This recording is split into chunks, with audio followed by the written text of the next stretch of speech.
स्वामी जी, कई बार शरीर में हार्मोनल चेंजेस भी होते हैं, तो क्या ये जो हार्मोन्स में बदलाव शरीर में होता है उसकी वजह से भी नसें कमजोर होती हैं? और खासकर प्रेगनेंसी के बाद भी नर्व्स की परेशानी महिलाओं में बड़ी होती है। तो शरीर में हार्मोनल इम्बैलेंस की पहले तो परेशानी ना हो और उसके बाद अगर हो गई तो उससे नसें ना कमजोर हो, उसके लिए क्या उपाय अपनाएं?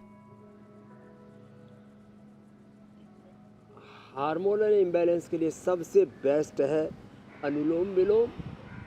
अब अनुलोम विलोम हम तो ऐसे किसी भी आसन में कर लेते हैं, गोमुखासन में भी कर लेते हैं, वज्रासन में भी कर लेते हैं, पद्मासन में भी कर लेते हैं, चलते चलते भी कर लेते हैं, चलते चलते गाड़ी में बैठे बैठे, प्लेन में भी और ऑफिस में भी कर सकते हैं। अब हमारे अमित भाई जो है वो एंकरिंग करते करते भी करते रहते हैं। अब कभी कोई नेता चिढ़ ना जाए, किसी नेता के सामने मत करना कि ये उसका अनुलोम विलोम तो नहीं करा रहा उसकी पार्टी का। वैसे आजकल वक्त भी ऐसा चल रहा है, अभी चुनाव राजो होगा। धर्म का भी समय चल रहा है। तो ये अनुलोम विलोम ब्रेन और नर्वस सिस्टम के लिए, हार्मोनल इम्बैलेंस के लिए सच में बहुत ही अप्रतिम है। और वैसे भी जिंदगी में ऊंचा नीचा, सुख दुख, लाभ हानि, जय पराजय, मान अपमान, उथल पुथल, ये ज़िंदगी है तो उसमें छाया धूप की तरह सब कुछ चलता ही रहता है, कभी अंधेरे कभी उजाले। और ये अनुलोम विलोम सारी बाहर की उथल पुथल से और भीतर हार्मोनल इम्बैलेंस से अनुलोम विलोम। और फिर इसके बाद ये भ्रामरी उद्गीत, इसको कम लोग ध्यान देते हैं। देखो मैं थोड़ा सा ध्यान दिलाना चाहूँगा।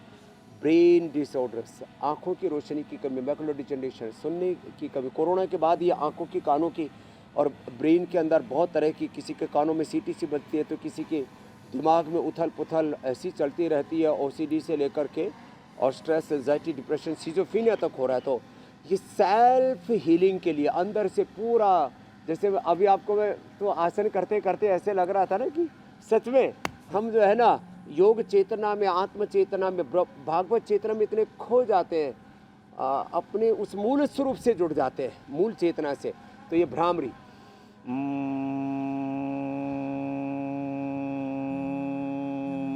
ब्रेन और सेल्फ हीलिंग के लिए, हार्ट के लिए, कहीं भी पूरी बॉडी में पेन होते हैं, ऑटोमेन डिजीज होते हैं, एसएलईएमएस, एमएनडी जैसी बीमारियां होती हैं, उसके लिए बहुत ज़रूरी है अनुलोम विलोम के बाद भ्रामरी 5 बार से लेके 5 मिनट तक, और उद्गीत ओ।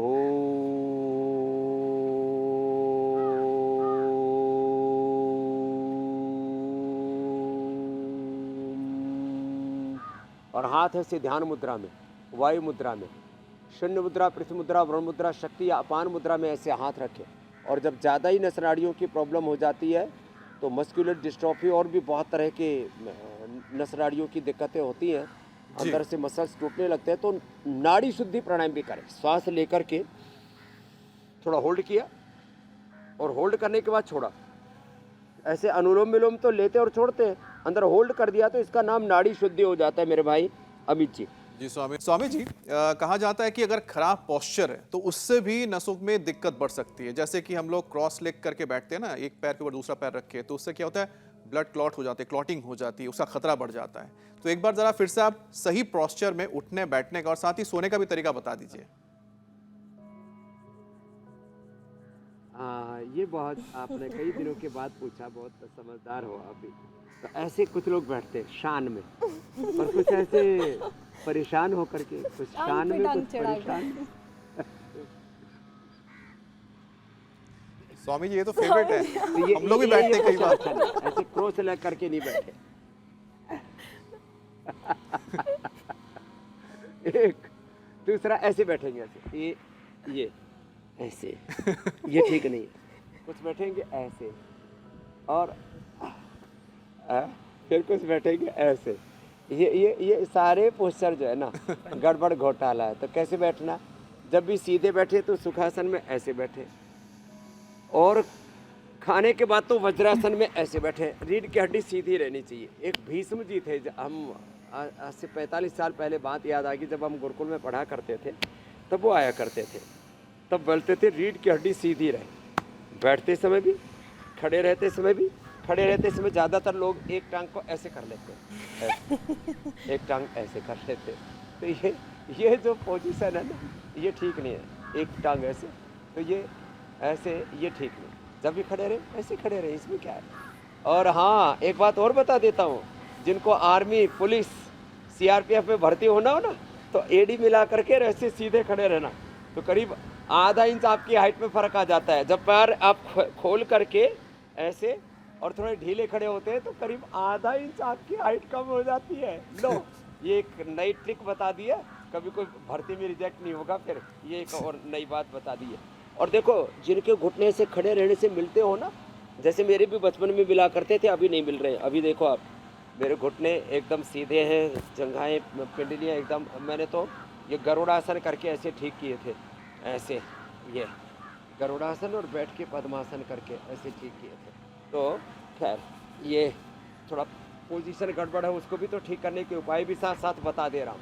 और रही बात लेटने की, तो लेटने में जो ऐसे लेट करके सोते हैं ना, ये पैर पर पैर रख लिया, हाथ ऐसे बांध करके माथे पर रख लेते हैं, कुछ छाती पर ऐसे रख लेते हैं, कुछ ऐसे रख लेते हैं, कुछ और गठरी बन पैर पे जाते पैर हैं। ऐसे रखते हैं। इससे फिर उनको रात को बड़े डरावने सपने आते हैं, कभी शेर पीछे दौड़ रहा है, कभी हाथी पीछे दौड़ रहा है, कहीं कुएं में पड़ गए, तो कहीं आसमान से टपक गए, कहीं लुढ़क गए, तो ऐसे सपने नहीं आए। फिर कुछ ऐसे रात भर ऐसे पैर मोड़ के देखो, ऐसे ऐसे, ये देखो, बैठने में भी क्रॉस लेग और लेट करके भी क्रॉस लेग, और ऐसे रात भर ऐसे ही लुढ़कते रहते हैं, ऐसे ऐसे, और फिर उल्टी पुल्टी सपने भी चलते रहते हैं।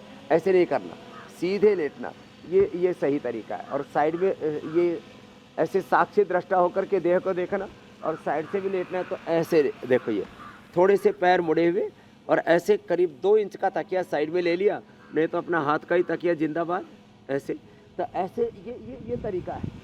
बाई करवट लेटेंगे, बाई करवट लेटने से दाएं सर चलता है, और उल्टा लेट करके सोना है तो ये मकरासन है सोने का। एक तो ये मकरासन है, एक ये मकरासन है, ऐसे। ये तो कमर दर्द का है, और ये सोने का है, ऐसे सोए तो इसमें रीढ़ की हड्डी एकदम सीधी रहेगी। तो मैं कह रहा था, बाई करवट सोते हैं तो दाहिना स्वर चलता है, और जब दाहिना स्वर चलता है तो पाचन बहुत अच्छा रहता है, डाइजेशन अच्छा रहता है। और जब दाएं करवट सोएंगे तो बाएं चलेगा, इससे ठंडक रहेगी। जिनको ब्लड प्रेशर है चंद्र स्वर हाई, उनको दाएं करवट सोना चाहिए, बाएं चलता रहेगा, बीपी नॉर्मल रहेगा। जिनको लो बीपी है उनको बाएं करवट सोना चाहिए। और वैसे खाने के बाद एक बार तो बाएं करवट लेट जाना चाहिए, फिर बॉडी अपने आप को बैलेंस कर लेती है। ये स्वर विज्ञान भी आपको साथ साथ में बता दिया। और जो नशे करते रहते हैं तो उनको के दोनों नाक मेरी तरह से बराबर चलते रहेंगे।